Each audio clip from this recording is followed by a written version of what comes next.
Nalagaan na pamangkin. Si Mila, yung kapatid ko, alaga niya si Fiel. Si Melissa, alaga ko.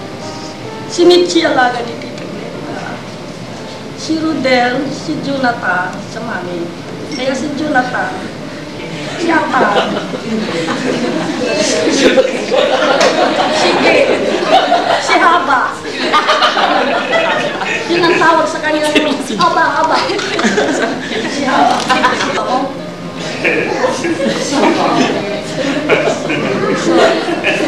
Pasok ka na yun.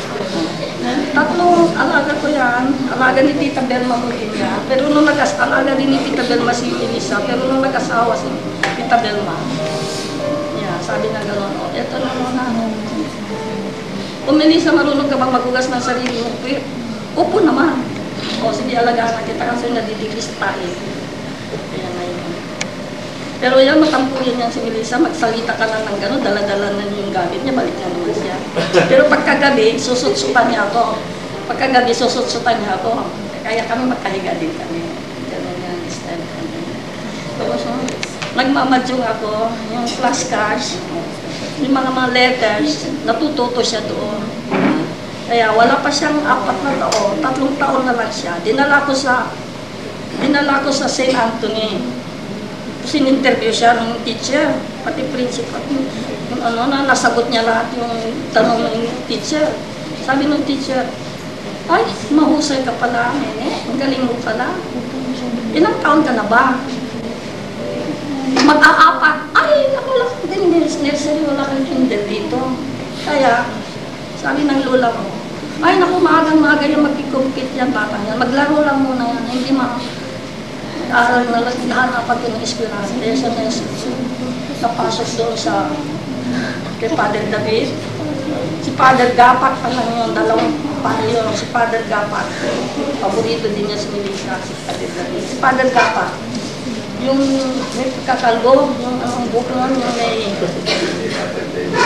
yung pangalan yun, may... Piluka. Wig. May wig. Sabi ni Melissa, bata pa lang. Nanay. Anyway, yun na yun.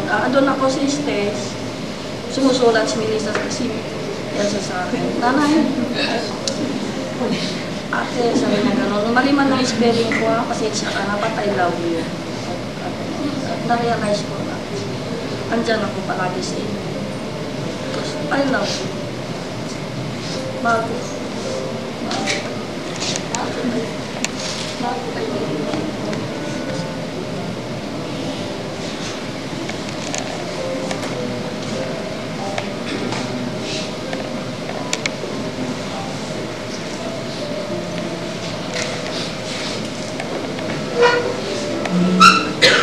We now invite the immediate family members to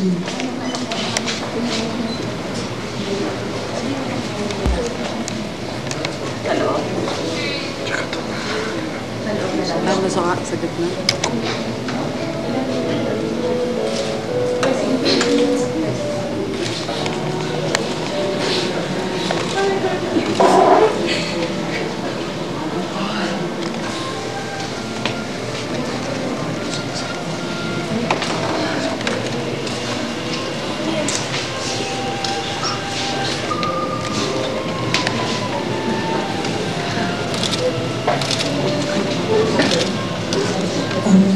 hindi pa po magsisimula yung cremation. We're just preparing for her remains. May ilalabas po kami na what we call a cremation cradle kung saan po natin ilalagay po yung kanyang mga labi. No?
Want to pick me up?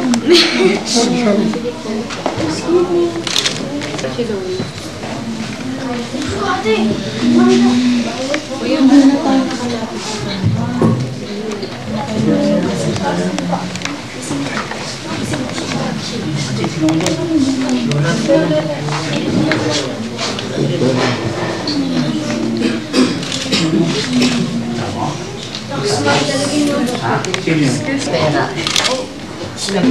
Oo, Chris.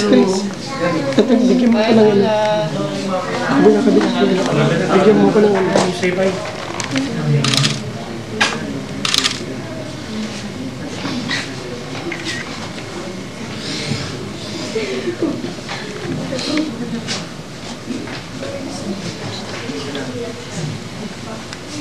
Ate, gusto mo yan? Ay, wala. Pasabihin mo na doon. Ano yan? Yung wala. Pera mo. Inaano ko lang ma'am, natanggal ko nila yung money, kami nila. Pinapasama Hindi, ko. kasama mo doon. Kasama mo. Eh, yun yung rosary. Yung rosary din. Hindi. Rosary hindi. Sama sa urn. Lagay yan sa urn.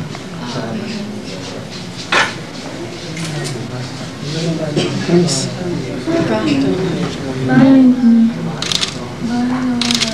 Sasahalo na yan. Basta hindi pa rin nakikita eh. Ay, dali.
Basta